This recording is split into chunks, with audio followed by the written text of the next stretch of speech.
On this episode of Doing the Most, we're taking a look at the oldest method for making sparkling wine, cider, and mead. This is Pet-nat.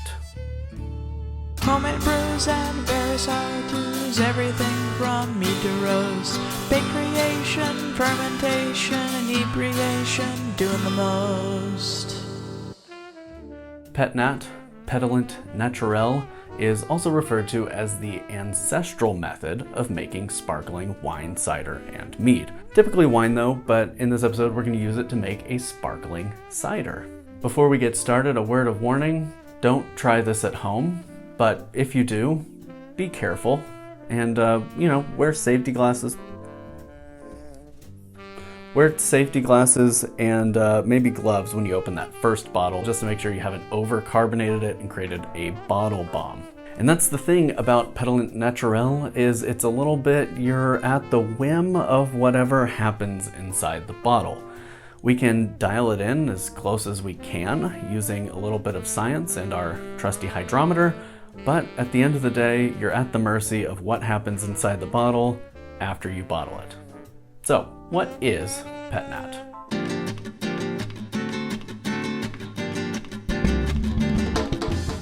Generally, a beverage that is made in the Pet-nat style is going to be bottled before it completes primary fermentation. And generally what you're trying to do is catch it with just enough sugars in there so it will bottle condition and carbonate appropriate to style. Now, with something like an apple cider, sometimes it'll ferment out to 1.000, sometimes it'll chew all the way through to 0.996, and so you're just kind of hoping that you caught it at the right place to get proper carbonation. Fingers crossed. This is by far the oldest method of making sparkling drinks, and also the most prone to screw-ups.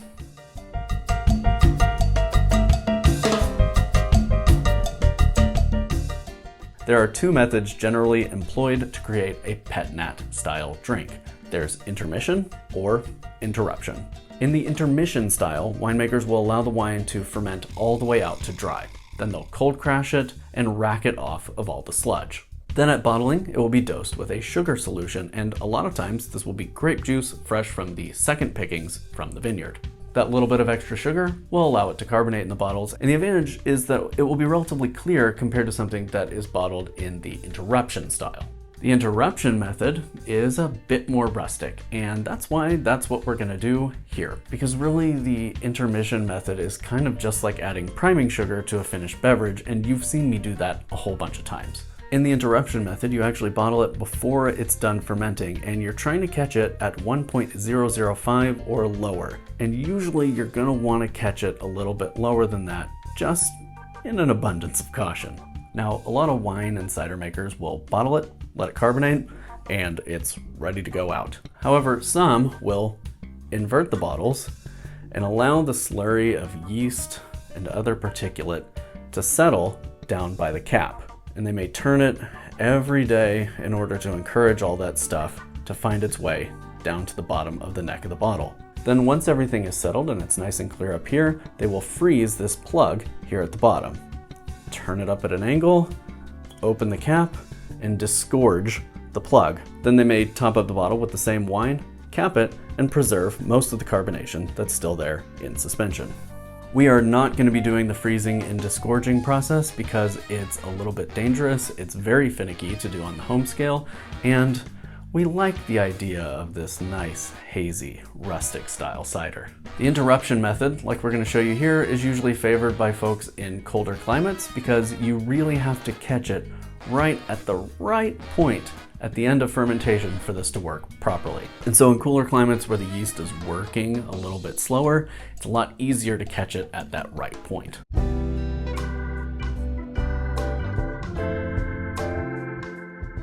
So why don't we typically do Pet-nat? Well, there's a few reasons. For one, and really the biggest one, there is a pretty big risk of bottle bombs because, again, you're relying on what's happening here in the bottle, and if it goes much past what you anticipate, it's going to explode. And that's the second reason why we typically don't do Pet-nat style. Letting it ferment dry and then priming the bottles with priming sugar gives you exacting control over the level of carbonation in your bottles. It's much more reliable and it's much safer. And a third reason is obviously it's pretty hazy, and sometimes you'll have a nice thick layer of sludge at the bottom, and a lot of folks don't like that. In a lot of styles, I don't like that. But when we're doing something rustic like this, I feel like it's okay. And you're gonna serve these cold, so a lot of that stuff's gonna precipitate out and hang out at the bottom when you pour anyway. So when should you do Pet-nat style? Well, probably never, but if you're really wanting to go back to the roots of more ancestral methods of making drinks, then this is a fun one to try out once or twice, as long as you're being safe. So one of the primary reasons you might want to do it is if you're looking for a true au naturel product with very little intervention. Or maybe you have a cider that's finished, you've got an event coming up, maybe a party you want to take some bottles to, and you don't really want to wait around for 3 to 4 weeks for bottle conditioning. I have found in my experience that Pet-nat bottle conditions quick. So generally something that you might wait for a few weeks to carbonate up can be carbonated in as little as 1 to 3 days. And the last reason you might want to bottle condition something in the Pet-nat style is maybe you just don't give a anymore. Safety be damned. We're all here for the science and adventure.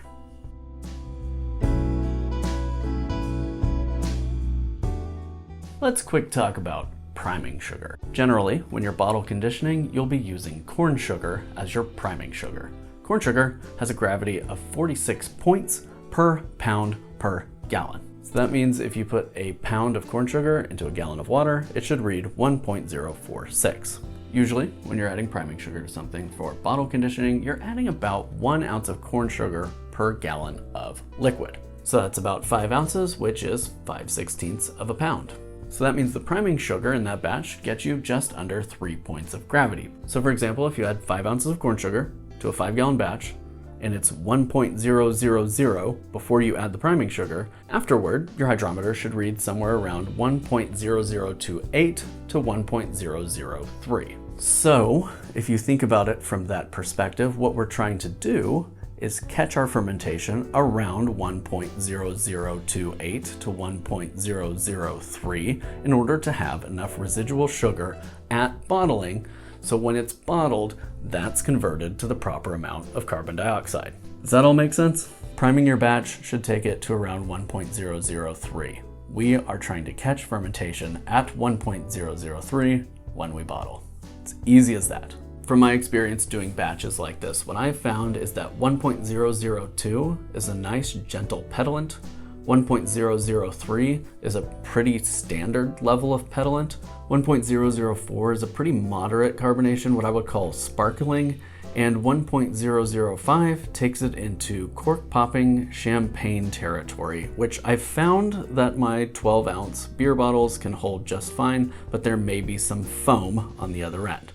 So if you're trying this for the first time, I would recommend bottling at 1.002 to 1.003, and you should be pretty safe in that range. But again, glove up, glasses up, and hold it away from yourself when you open those first couple of bottles, just in an abundance of caution. I don't want anyone getting cut up, and I don't want you to put an eye out.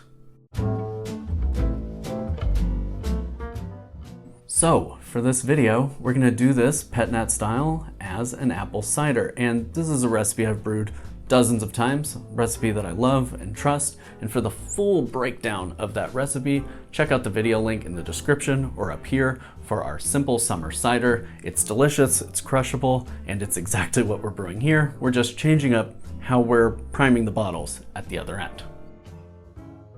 The ingredients for our Pet-nat cider are 5 gallons of apple juice, or 14 cans of concentrate and water to 5 gallons, 3 small lemons worth of juice, 5 grams of red wine tannin, which could be substituted for 8 ounces of strong black tea per gallon of cider, ale yeast or D47.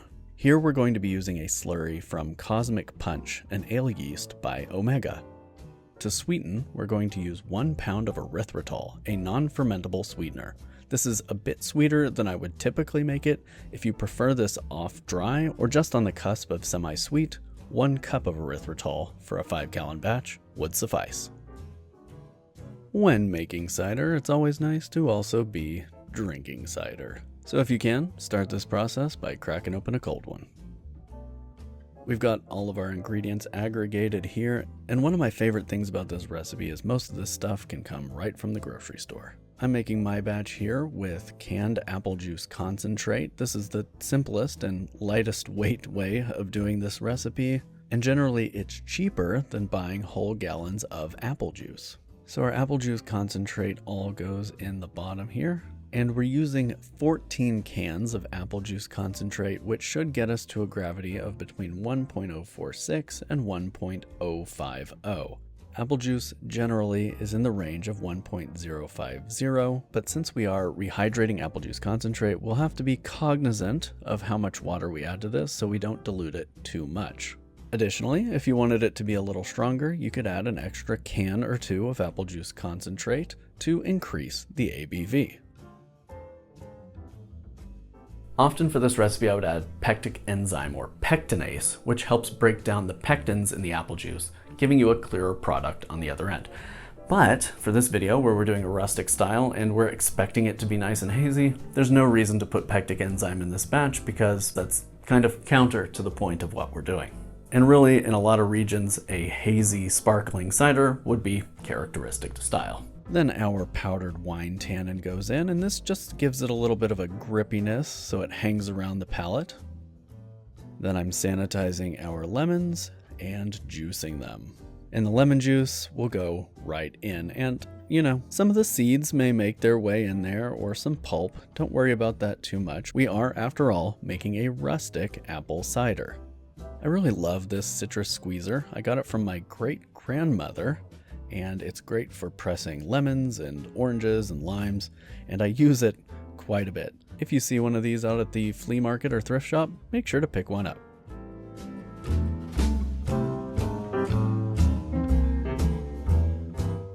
Then we're going to top this off with some filtered water, and we're bringing the level of our cider up to 5 gallons of liquid.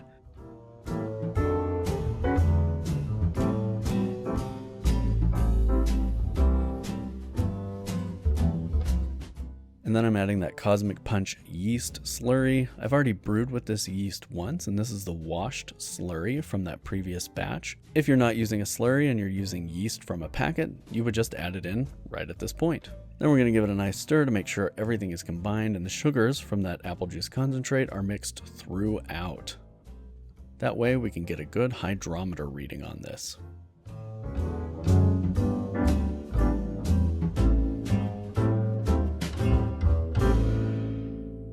Popping in our hydrometer, and our gravity reads at 1.049, so well within the range that we wanted to be in.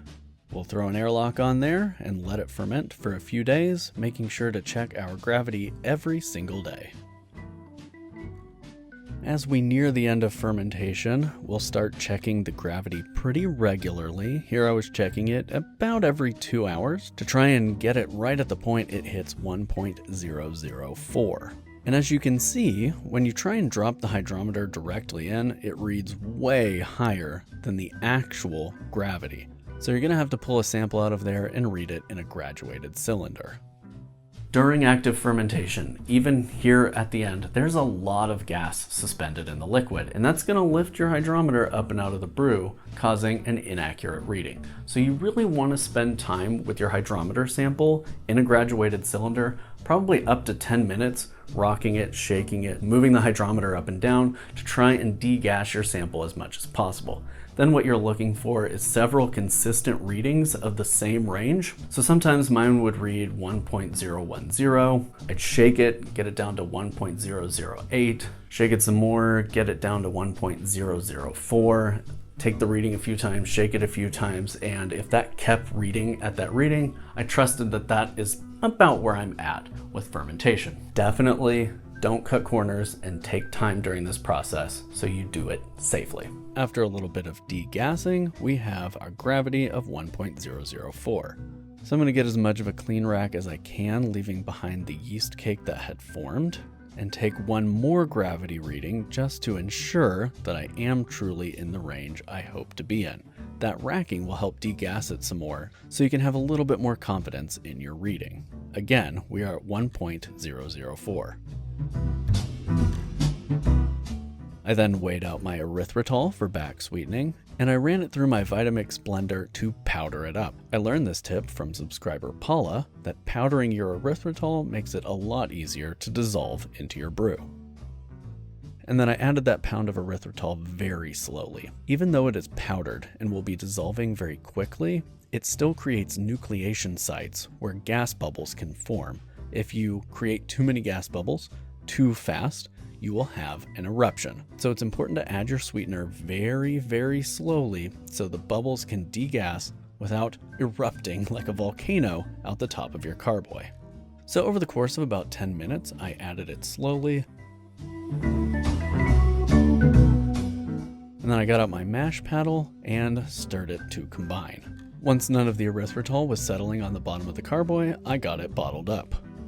And here I'm just bottling in 12-ounce beer bottles and capping them with a crown capper. And these will sit at room temperature for 2 to 3 days for fermentation to finish and carbonation to take place. At that point, you can chill them in the fridge or store them in a cool garage.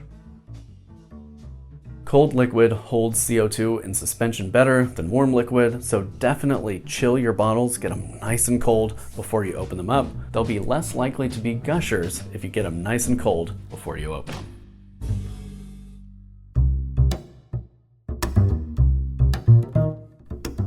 All right, let's have a look. This was bottled 3 days ago. Today is a Wednesday. This was bottled on Sunday.